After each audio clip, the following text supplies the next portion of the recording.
स्वागत है आप सभी का आपका अपने YouTube channel the crack exam पे। जैसा कि देखे थे एनसीईआरटी क्लास 6 का जो हम लोग होमवर्क सीरीज़ चला रहे थे, उसमें पहला चैप्टर और दूसरा चैप्टर करा दिए थे। अब ये तीसरा चैप्टर है पदार्थों का पृथक्करण। अब इसको हम लोग बारी-बारी से देखेंगे, एक-एक क्वेश्चन करके 50 क्वेश्चन जो होगा, सारे के सारे इंपॉर्टेंट होगा सभी एग्ज़ाम्स के लिए। ठीक है? पहला क्वेश्चन का शुरुआत करते हैं। पहला क्वेश्चन कह रहा है, देखिएगा, जब मिश्रण में पानी को मिलाने के बाद भारी घटक नीचे बैठ जाता है तो इस प्रक्रिया को क्या कहते हैं? तो जब भारी घटक नीचे बैठ जाएगा इस प्रक्रिया को हम लोग क्या अवसादन विधि कहते हैं। ठीक है। अगला क्वेश्चन कहता है, जिस विलयन में कोई पदार्थ एक सीमा के बाद और अधिक न घोला जा सके, ऐसा विलयन निम्नलिखित में से क्या कहलाता है? तो जो एक सीमा के बाद उसमें अधिक नहीं घोला जा सकेगा उसे हम लोग क्या कहेंगे? संतृप्त विलयन कहेंगे। ठीक है। अगला क्वेश्चन कहता है, सूखे पौधे की डंडियों से अन्न कणों अथवा अनाजों को पृथक करने की प्रक्रम को क्या कहते हैं? थ्रेसिंग कहते हैं। थ्रेसिंग विधि जानते होंगे, जो सूखे पौधे जैसे गेहूं वगैरह जब सूख जाता है तो डंडियों से या अन्न कणों अथवा अनाज को जो पृथक कैसे करते हैं, जब मशीन में भी डाल के पृथक कर सकते हैं, उसी को थ्रेसिंग विधि कहते हैं। निम्न में से किसका प्रयोग निस्यंदन जो छानने के काम में आता है उसके रूप में किया जाता है? तो फिल्टर पत्र का किया जाता है। ठीक है। अगला क्वेश्चन है, दूध से पनीर बनाने के लिए कौन सी विधि का उपयोग होता है? दूध से पनीर बनाने के लिए निस्यंदन विधि का उपयोग होता है। दूध से पनीर बनाने के लिए कौन सा विधि का उपयोग होता है? निस्यंदन विधि का उपयोग होता है। चालनी द्वारा आटे की अशुद्धियाँ छाँटने को कहते हैं चालन कहते हैं। ठीक है। किसी द्रव को उसी के वाष्प में परिवर्तित करने की प्रक्रिया वाष्पन कहते हैं। निम्न में से किसमें वाष्पन का प्रयोग किया जाता है? तो इसमें ऑप्शन 4 नहीं है, एक ऑप्शन है, तो उसको देख लेंगे। समुद्र जल से नमक प्राप्त करने के लिए किसका प्रयोग किया जाएगा? तो वाष्पन का प्रयोग किया जाएगा समुद्र जल से। नमक निकालने के लिए वाष्पन विधि का प्रयोग करते हैं। कहता है, मिश्रण में जल मिलाने पर भारी अवयव को नीचे की तली में बैठ जाने का प्रक्रम क्या कहलाएगा? अवसादन कहलाता है।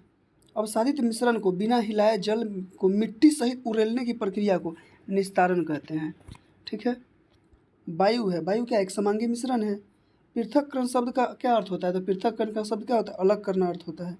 पदार्थ किसे कहते हैं? जो थोड़ा बहुत स्थान घेरता हो, जिसका द्रव्यमान हो, सब क्या पदार्थ है। रेशों से बीज को कैसे पृथक किया जाता है? ओटने से रेशों को जो है बीज से अलग किया जाता है, ओटने से उसको अलग किया जाता है। बालू और लोहे के छीलन को पृथक किया जाता है चुंबकीय पृथक्करण द्वारा। बालू और लोहे को, मतलब एक जगह बालू और एक जगह लोहे की छीलन अगर एक साथ मिक्स है तो उसमें चुंबकीय पृथक्करण द्वारा जब अलग करेंगे तो चुंबक में लोहे का जो कण होंगे आकर चिपक जाते हैं, वैसे अलग करते हैं। द्रव तथा उसमें अविलय पदार्थ को अवयवों को निम्नलिखित में से किस विधि द्वारा पृथक किया जाता है? निस्यंदन विधि द्वारा अलग किया जाता है। ठीक है। अगला क्वेश्चन देखिए, अनाज से भूसा और पत्थरों को किस विधि द्वारा पृथक किया जाता है? तो हस्त यानी हाथ से चुना जाता है। अनाज में जो भी पत्थर होता है ना, उसको हाथ से चुनकर अलग किया जाता है। कभी कभी किस विधि का कार्य जो है बैलों की सहायता से करते हैं?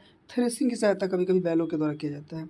अत्यधिक मात्रा में अन्न कणों को डंडियों से पृथक करने के लिए किस मशीन का उपयोग करते हैं? थ्रेसिंग का उपयोग करते हैं। किसका उपयोग पवन अथवा वायु के झोंकों द्वारा मिश्रण से भारी तथा हल्के अवयव को पृथक करने में किया जाता है? निष्पावन विधि द्वारा। गांव के जो लोग होंगे वो अच्छे से जानते होंगे निष्पावन विधि। एक तरफ अगर हवा नहीं चलता है या आंधी नहीं चलता है तो स्टैंड फैन लगाकर उससे जो है निष्पावन विधि के द्वारा अनाज को अलग करते हैं। ठीक है।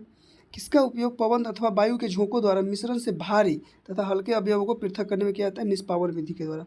किसान किस विधि का उपयोग हल्के भूसे को भारी अन्न कणों से पृथक करने के लिए करता है? निष्पावन विधि। वही निष्पावन विधि है। जैसे मान लीजिए सरसों को अलग करना होता है तो जो सरसों का भूसा होता है हवा के द्वारा अलग हो जाता है और मोटा अनाज जो भारी अनाज होता है वो नीचे गिर जाता है। इसी को निष्पावन विधि कहते हैं। किस विधि का उपयोग मिश्रण के दो ऐसे अवयवों जिनके अमापों में अंतर हो पृथक करने में किया जाता है? चालन विधि में किया जाता है। ठीक है। यदि द्रव के ऐसे मिश्रण को कुछ समय के लिए रखा रहने दिया जाए तो वे दो पृथक पृथक परतों में बँट जाते हैं। इसके बाद जो अवयव पूरी तरह ऊपरी परत बन जाता है उसे किस विधि द्वारा पृथक करते हैं? तो निस्तारण विधि द्वारा उसे पृथक करते हैं। चाय को एक छन्नी में डाल दीजिए, क्या चाय की सारी पत्तियां छन्नी में आ जाती है? इस प्रक्रम को क्या कहते हैं? निस्यंदन विधि कहते हैं। ठीक है। मिश्रण से जल तथा नमक को पृथक करने के लिए किस प्रक्रिया का उपयोग करते हैं? तो वाष्पन विधि का प्रयोग करते हैं। जल को उसके वाष्प में परिवर्तन करने की प्रक्रिया को वाष्पन कहते हैं। जब समुद्र के जल को बड़े बड़े उथले गड्ढे में भरकर छोड़ दिया जाता है तो सूर्य के प्रकाश से जल में गर्म होकर किसके द्वारा धीरे धीरे वस्तु में बदलने लगता है? तो वाष्पन के द्वारा, वाष्पन विधि द्वारा जो है अलग होने लगता है। जब भाप बर्फ से ठंडी की गई प्लेट के संपर्क में आती है तो वह संघनित होकर बन जाएगी क्या? द्रव जल बन जाएगी। ठीक है। जलवाष्प से उसकी द्रव अवस्था में परिवर्तित होने की प्रक्रिया को क्या कहेंगे? संघनन कहेंगे। विलय पदार्थ होते हैं जो पानी में घुल जाते हैं। ये प्रीवियस चैप्टर में भी क्वेश्चन कराए थे, वही क्वेश्चन प्रीवियस बोला है। जल में विलीन होने वाला एक गैस है ऑक्सीजन है, सब प्रीवियस है। निम्नलिखित पर विचार कीजिए। क्या कहता है विचार करने के लिए, थोड़ा देख लीजिए एक बार। कहता है ऑक्सीजन, सिरका, मिट्टी का तेल, नींबू का रस, उपरोक्त में से कौन सा जल में विलय है। तो देख लीजिए जल में ऑक्सीजन एक तो विलय कर जाएगा, सिरका भी विलय कर जाएगा और नींबू का रस भी विलय कर जाएगा, मिट्टी का तेल विलय नहीं करेगा। ठीक है, देख लिए आप लोग। पदार्थों के पृथक्करण के संदर्भ में निम्नलिखित पर विचार कीजिए। निष्पावन, निस्तारण, निस्यंदन, उपरोक्त में से कौन सा पृथक्करण विधि है। तो पृथक्करण विधि तो तीनों है।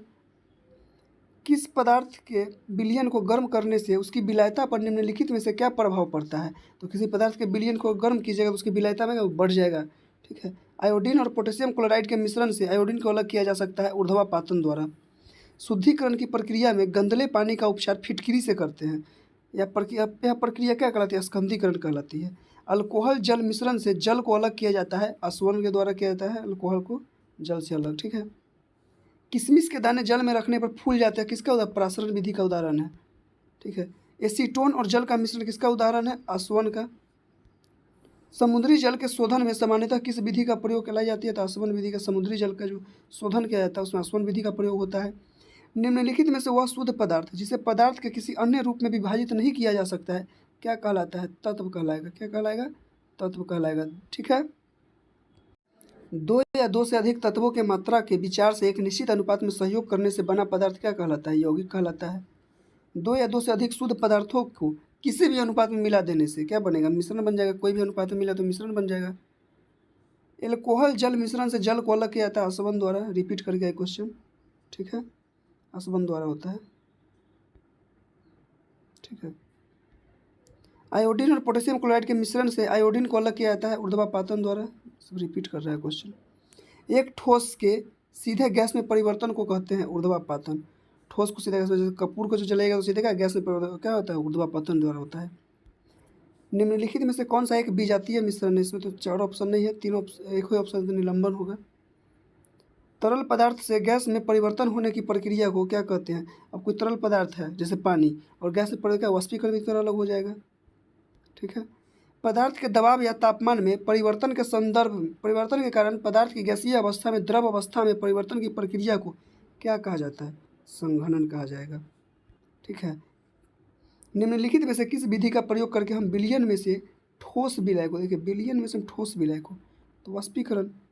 अब कोई जलीय विलयन उसमें से ठोस पदार्थ को अलग करना तो क्या हो जाएगा, वाष्पीकरण का प्रयोग करेंगे। ठीक है ना, तो इसी तरह देख लिए हम लोग तीसरा चैप्टर कंप्लीट कर लिए हैं। इसी तरह आगे और वीडियो आएगा जो क्लास 6 का होगा, उसका फिर 7, 8, 9, 10 इसमें जो भी होगा सब NCERT ही चलेगा। ठीक है, आप लोग ध्यान से देखिए इस वीडियो को। तब तक के लिए जय हिंद।